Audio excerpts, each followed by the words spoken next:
So I uploaded a video not too long ago, a couple days ago, I think it might have been yesterday actually, about Hurricane Opal and my experience with it, and I just talked about it and told a lengthy story.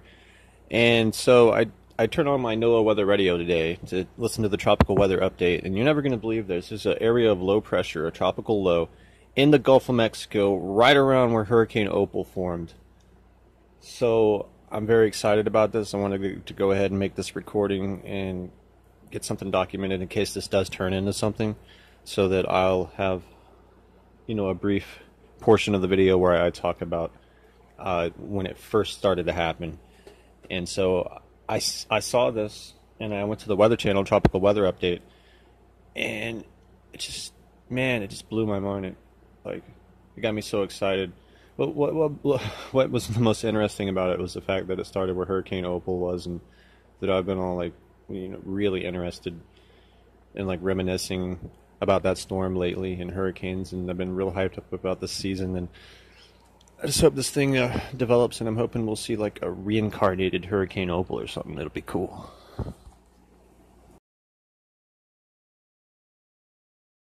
Alright, so they've upped the development percentage to 80%. So when this thing started, it was at 20%, then it was 30, then it was 40, then it was 50, 60, 70. Now we're up to 80%. This just came in on the NOAA weather radio.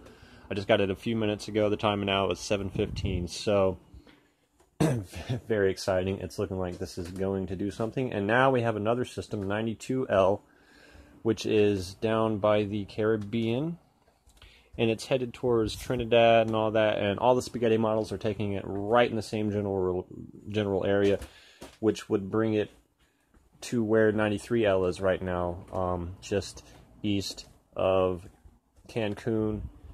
This is a particular path where when storms in the past that have come through there, we've been through them. So we've been through Dennis that went through there, we've been through Ivan that went through there, we've been through Opal that formed right where 93L is. So really hot spot. We're going to watch it. I'm going to document all these storms, put in my own 2 cents, and do my best to get some of them on film when they come ashore. So stay tuned. Also, if you look at the latest pictures here on this video, you'll see they're progressive. You'll see that it looks like it almost looks like it's just about to get into that phase of the rotation. You can almost see it in there. So pretty cool, pretty exciting. Okay guys, so I was just watching a live discussion on the Force 13 weather, YouTube channel.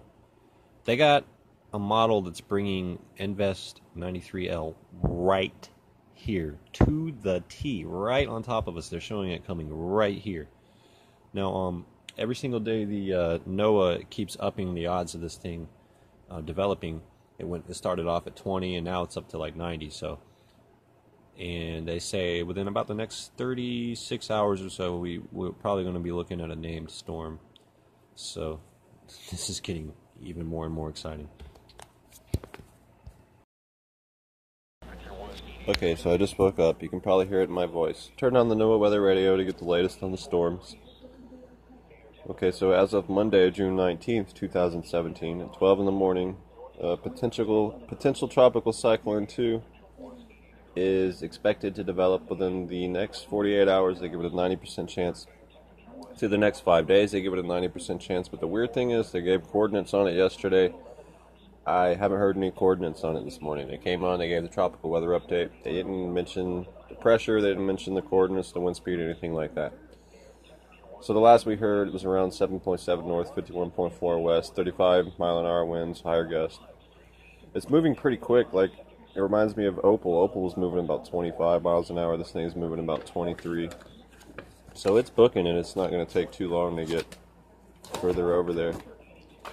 As far as 93L, the one by the Yucatan and all that, it's gale force winds several hundred miles from the east and northeast of the center. So this is 93L is a bigger, broader system than potential tropical cyclone 2.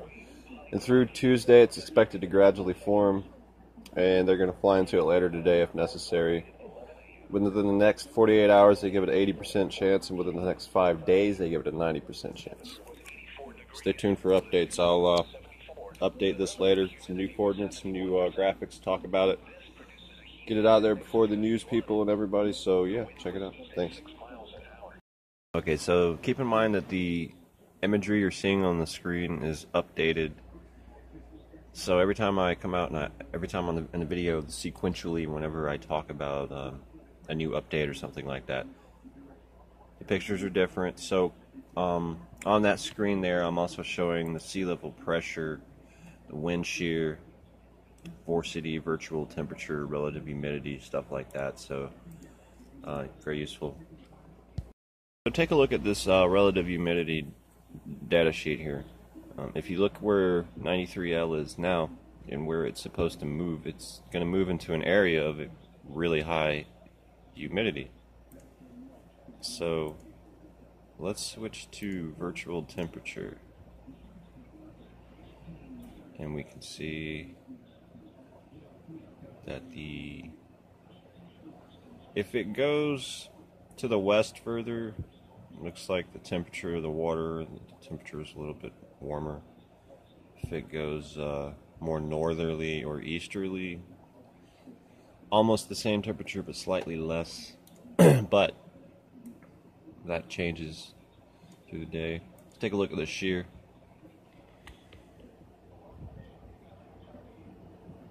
Okay, so it's the brighter colors are destructive and the more blue-purple is more conductive. So right where it is, it's looking really good. But if you look right over towards Texas and Mexico, there's a lot of destructive shear there with that big blob of red and yellow. So if that remains like that and it comes ashore there, that should just tear the storm apart. Let's take a look at vorticity. And I don't even know what that is. Yeah, check it out. I'll be back with an update later. Okay?